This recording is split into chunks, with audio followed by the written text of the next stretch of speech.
Price Lord. இன்றைய தியானத்திற்கு கொலோசியர் 3ஆம் அதிகாரம் 14ஆம் வசனம். இவை அனைத்தையும் செய்யுங்கள், ஆனால் ஒருவருக்கொருவர் அன்பு செலுத்துவதுதான் மிக முக்கியமானது. அன்பு ஒன்றுதான் உங்கள் அனைவரையும் முழு ஒருமையுடன் ஒற்றுமையாக சேர்க்க வல்லது.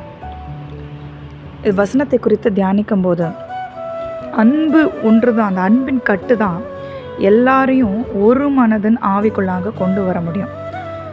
நம்ம ஒருவர் புரிந்து கொண்டு நடக்கணும், அன்பு செலுத்தணும். If you want to feel that Christ like connection, அதாவது ஆண்டவருடைய அன்பை நீங்கள் பகிர்ந்து கொள்ளணும்னு நீங்கள் விரும்புனீங்கன்னா, நீங்கள் முதல்ல ஆண்டவருடைய அன்புனால் ஒவ்வொரு நாளும் நிரப்பப்பட வேண்டும். உங்கள் ஜெபம் அத்தன்மை உள்ளதாக இருக்க வேண்டும். ஜெபத்தில் நீங்கள் கேட்க வேண்டியது, அது பரலோக ஞானத்தினால எங்கள் நிரப்புங்கப்பா. ஆண்டவரே, உமது அன்புனால் எங்களை நிரப்புங்க. இந்த நாள் முழுவதும் நாங்கள் இந்த அன்பை தெரிவிக்கணும், மற்றவர்களிடத்துலையும் அதை நாங்கள் தெரிவிக்கணும்.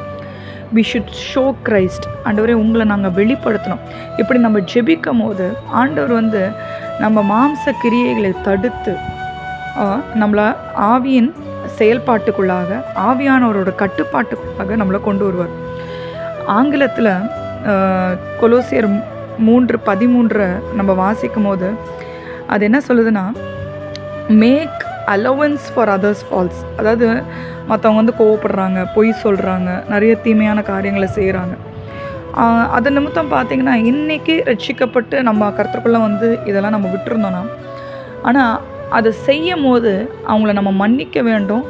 அதை ஞானத்தோடும் அன்போடும் பரிவோடும் புரிதலோடும் அவங்கள சீர்படுத்த வேண்டும். முக்கியமாக நம்மளோட வயதில் அவங்க குறைந்தவர்களாக இருந்தாங்கன்னா அவங்கள ரொம்ப நம்ம ஜென்டிலாக ஹேண்டில் பண்ணணும். வயதில் கூடினவர்களாக இருந்தாலும் அவங்கள ரொம்ப ஜென்டிலாக ஹேண்டில் பண்ணணும். அவங்கக்கிட்ட அவங்க குற்றங்களை நம்ம நேரடியாக போய் சொல்லும் போது, இல்லை நீங்கள் தவறு அப்படின்னு நம்ம உடனடியாக நம்ம அவங்கள குத்த சொல்லும் போது என்ன ஆகும்னா, அவங்க ஏற்றுக்கொள்ளுகிற ஒரு மனப்பான்மையில் இருக்க மாட்டாங்க. ஆனால் ஆண்டவர் சொல்கிறாரு, இவை எல்லாவற்றிலும் அன்பை தரித்து கொள்ளுங்க. அன்பு என்னும் ஒரு கட்டு. ஆண்டவர் இங்கே சொல்கிறாங்க, அன்பின் கயிறு, அன்பின் கட்டுகள். அதாவது என்னென்னா, இந்த அன்பின் கயிறுகள் கட்டுகள் இல்லைன்னா நம்ம வேறு விதமான துர்ச்சிந்தை துர்காரியங்களுடைய கட்டுகளுக்குள்ளாக விழுந்து விடும். ஆனால் நம்மக்கிட்ட நமக்கு அன்புன்ற ஒரு கடனுக்கு தவிர்த்து வேறு எதற்குமே நம்ம கடனாளியாக இருக்கக்கூடாதுன்றத வேதம் நமக்கு கற்றுக் கொடுக்குறது. ஆகையால் இன்றைய தினத்தில் எவ்வளோ நம்ம பரிவாக இருக்க முடியுமோ, அன்பாக இருக்க முடியுமோ, மன்னிக்க முடியுமோ, பொறுமையாக இருக்க முடியுமோ, நம்ம இன்றைக்கி இந்த நாளில் நம்ம முயற்சி செய்ய வேண்டும். ஒவ்வொரு நாளும் ஒரு சிறு சிறு முயற்சி தான் நம்மளை கிறிஸ்துவ போல் இன்னும் மாற்றும். சில வேளைகளில் நமக்கு அடியில் வேலை செய்கிற நபர்களாக இருக்கலாம். அவங்க இடத்துல அவங்க புரியாமல் நடக்கும் போது நம்ம இந்த அன்பை அவங்கக்கிட்ட செலுத்தும் போது ஆண்டவர் அவங்களோட இடைப்படுவார். அந்த நேரத்தில் ஆண்டவர் அவங்க இருதயத்தை திருப்புவார்.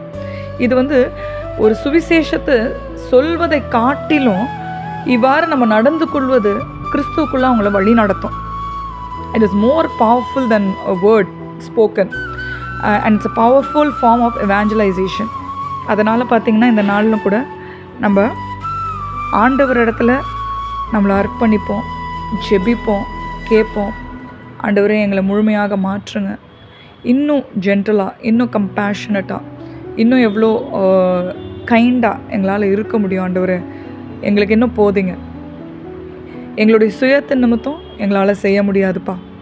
எங்களுக்கு நீங்கள் போதித்து வழி நடத்துங்க, கரம் பிடித்து எங்களை வழி நடத்துங்க. ஒவ்வொரு நாளும் அன்பினால் எங்களை நிரப்புங்க.